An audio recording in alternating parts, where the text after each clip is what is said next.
The next track's Hopper, which again was fairly kind of Anna Lord and Goodbye Root kind of inspired. That's just that kind of melancholic sort of sound. And again, I've done the detuning, not so much throughout the song, but at the very end, I do it on purpose as a kind of, almost kind of, I don't want to swear here, but you know, it's something which isn't necessarily thinking of the listener in mind as someone to get on the good side of, just as an effect that's kind of nasty for the sake of being nasty. Okay, so here's the outro to Hopper, just the sub bass on its own without the arpeggio over the top.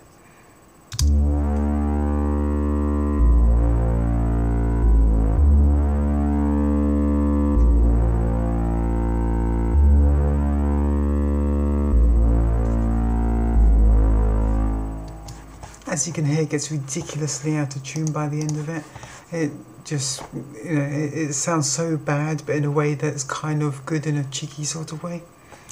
For a while when I was writing music, I was trying to make one or two complicated parts and it really didn't sound that good. And it took me a while to, you know, sit down and listen to other people's music and analyse it and work out that what sounds probably best is if you've got very simple parts but lots of them.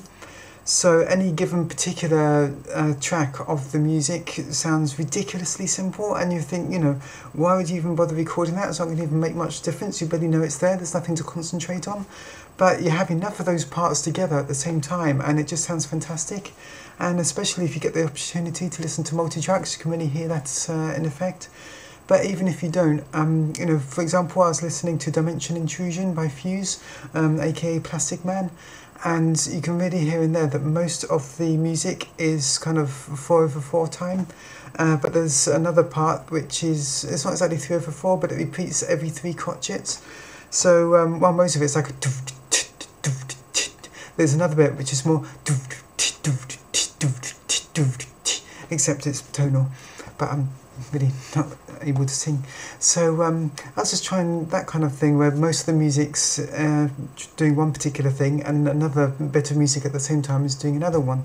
So it's almost like they're vying for your attention, but it's not quite that bad. It's not like they're really competing with each other. They don't really complement each other quite as much as on most music, where it's almost like the instruments are talking to each other, having a conversation.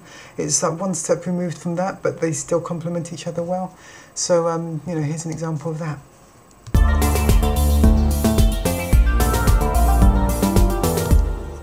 If I say isolate the drums and the arpeggio, you can hear the arpeggios repeating every 3 crotchets, whereas the drum beats every 4.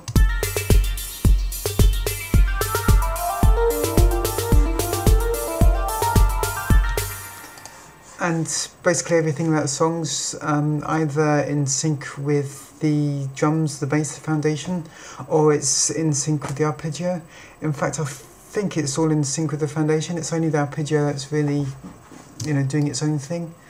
On top of that, I've also finally started to experiment with actually playing music live, rather than just clicking with the mouse and sequencing it all in. I've actually started to you know, play instruments.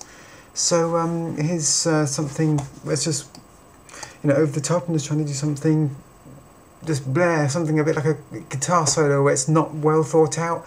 It's not, you know, something I've got in my head and I'm trying to do it perfectly. I'm just kind of mucking around with something that sounds quite good.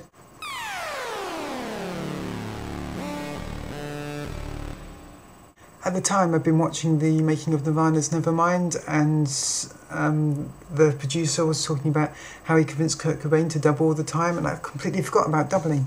So, you know, that was fresh in my mind, so I tried doubling it. So there's 2 different, very similar, but not quite the same things happening. So it's like a doubled guitar solo, basically. It's as close as you kind of get to that in electronic music, I think.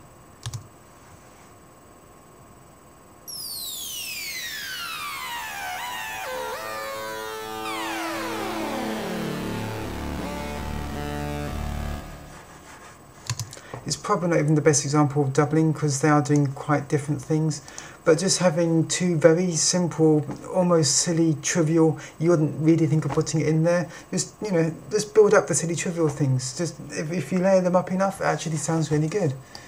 So in the actual context of the full mix, you know, it does sound quite interesting and not really that silly.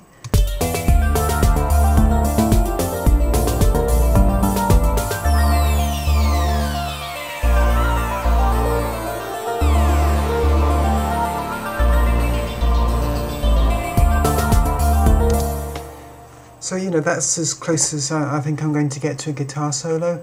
Most of the instruments are metered out. The choir's doing something a bit more interesting than it usually does. And you've got the kind of weird oscillator sync sounds at the same time, doubled. So we're really using very much rock music sensibilities, but within the context of an electronic track. And I think it works really well.